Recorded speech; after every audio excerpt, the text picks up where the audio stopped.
masama ang pakiramdam ko. May trangkaso yata. Lahat kami dito sa bahay. Si Fatma nga hindi pumasok kaninang umaga kasi sa yung una na una. May siya, may sipon. Tapos ubo. Sakit ng katawan. Kagaya din ito sa akin. Ito. Tapos itong lalamunan ko nagda-dry. Masakit din ang ang katawan ko. Kaya wala din akong ganang kumain.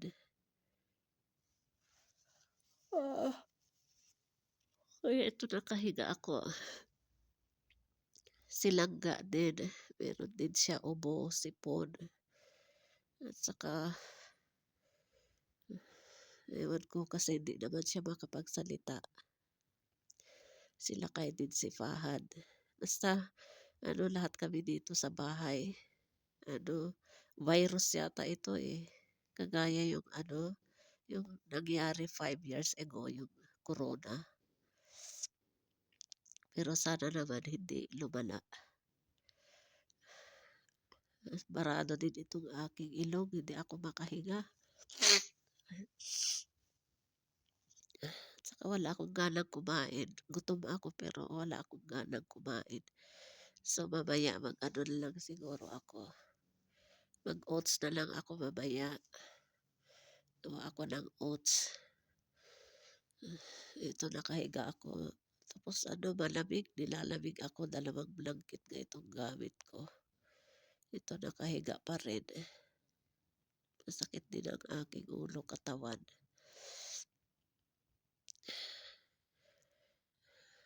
Trangkaso, no.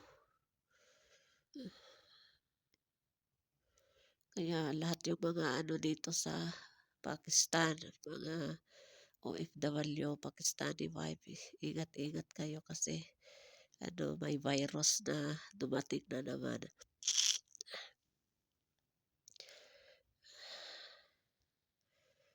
Ay, hirap pag pag may sakit.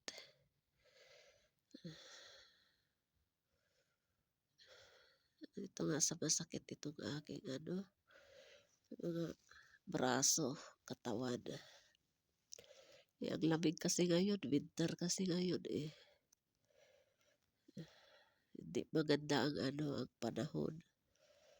Eh baka mag-i-snow eh kasi yung lamig talaga sobra.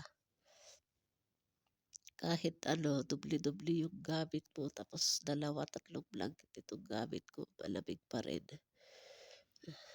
Ay naku. Barado itong aking ilong. Hindi naman ako makatulog kasi yun nga, barado itong aking ilong. Nahirapan akong huminga. Tapos aking lalamunan nagda-dry. Wala din ganang kumain. Gutom ako. Pero mamaya itry ko talaga na kakain. Mag-oats na lang ako. Tapos lagyan ko ng gatas para may laman-laman din ang aking tiyan.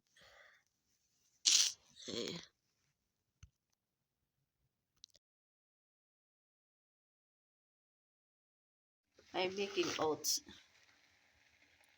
Ayan. And then, I put now milk, fresh milk, buffalo.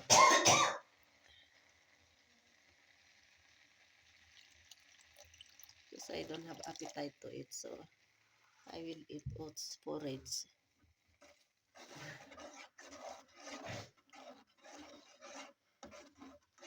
I add already sugar, little.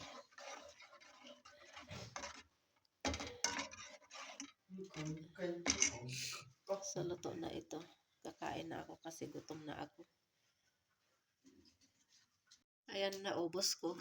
Pero kumain din si Fahad kunti. Hindi ako makakain. Ito na yung niluto ko kanina. Tanghali, pang dinner namin. Fish at saka potatoes curry. Sila kailang yung kumain. Si Langga at saka si pahad. Pero konti-konti lang yung kinain nila. Chapati meron pang extra, oh. Si Fatma, gumawa siya ng noodles, kanya-kanyang luto.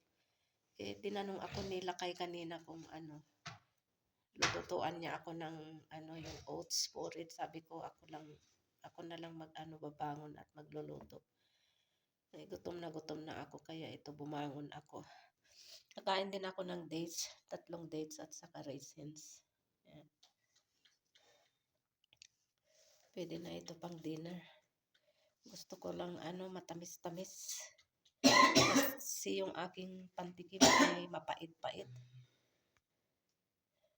Mag-take din ako ng gamot, yung Ponstan para sa body pain, yung Panadol para sa headache.